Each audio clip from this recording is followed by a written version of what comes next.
If you're watching this video, you're probably wondering if CBD can really help you feel better, how to start taking CBD, if CBD is really safe and legal, or if CBD is just another fad. The answer is yes and no and yes. The answer is I really can't guarantee you anything. And while CBD is a completely new frontier of medical science, it works for many and not for others. The reason for that might be quality or dosing related. We don't know. The right stuff is expensive and sometimes needs ample time in the body to go to work. So if you're not prepared to invest and be compliant, I say don't waste your time yet or money. In other words, there's just no way to know if or how it will work for you without trying it. I know you want the answer. I know you want to know if it'll work. We just don't have those answers yet. I'm not sure if it's for you or not, but CBD is not going away. Let's get into some cool science stuff. For those of you who don't know what CBD stands for, it stands for cannabidiol or cannabinoid. It's a naturally occurring chemical compound found in plants like echinacea, flax, and of course, hemp. But plants are not the only source. CBD also exists in the body. It can even be found in breast milk. Many researchers contend that CBD plays a critical role in early childhood development. CBD is one of 60 plus cannabinoid compounds found in the cannabis plants. Tetrahydrocannabinol, THC, is the most well-known cannabinoid and is associated with marijuana's psychoactive properties. Unlike THC, CBD does not cause a high effect and can offer relief and benefits without disconcerting feelings of lethargy and dysphoria. Cannabis plants are separated into two different types of crops, known as hemp and marijuana. They're sister plants. They don't totally look alike, and they differ in their cannabinoid ratios. But both hemp and marijuana can be used to produce CBD products. Hemp contains a very high amount of CBD content. Marijuana contains a low amount of CBD content. For maximum health benefits, you want to source your CBD from hemp, not from marijuana, and with no more than the legal limit of 0.3% THC content, which increases the efficacy of CBD. That topic to be continued. Without lab testing, it is impossible to detect CBD or THC levels in any product, but most products available are not lab tested. Lab testing is expensive. Fast forward 81 years.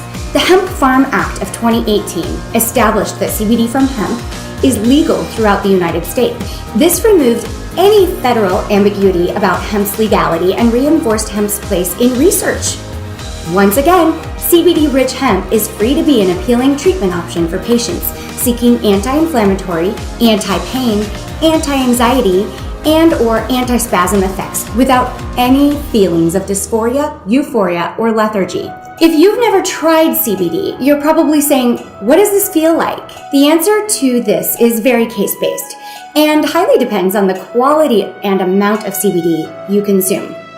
I'll touch more on this in a later episode, but the quick answer is that there's no real identifiable point that things happen with CBD. You realize at some point you slept better, weren't stressed, and didn't panic in a crowd. You realize you didn't fidget, toss, turn, and all your thoughts came out more clear and focused. How does that all even work?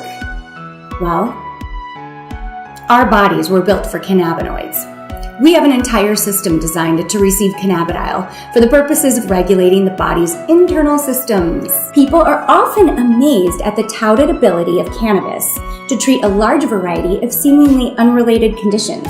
But we now understand that all of these conditions are regulated, at least in part, by the endogenous cannabinoid system, otherwise known as the ECS.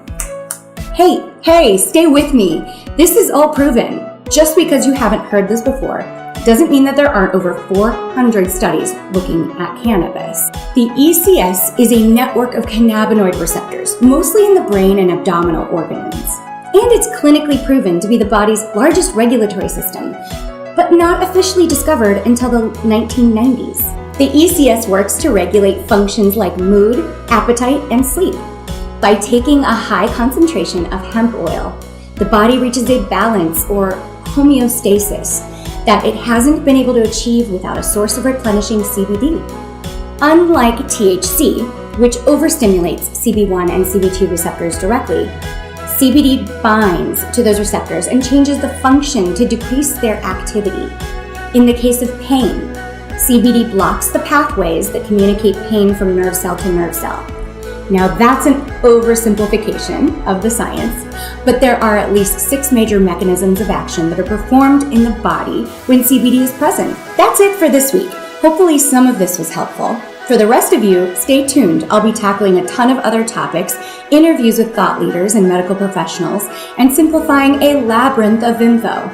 If you have questions or a topic you'd like me to address, leave it in the comments below and hit me up on Facebook and Instagram. And be sure to subscribe so you don't miss it when I do talk about it. And as always, you'll want to consult a medical cannabis provider. I'm a certified CBD consultant. I have 18 years experience in the medical industry, but I do not give medical advice, make medical claims, and will not consult on matters relating to cancer or seizures.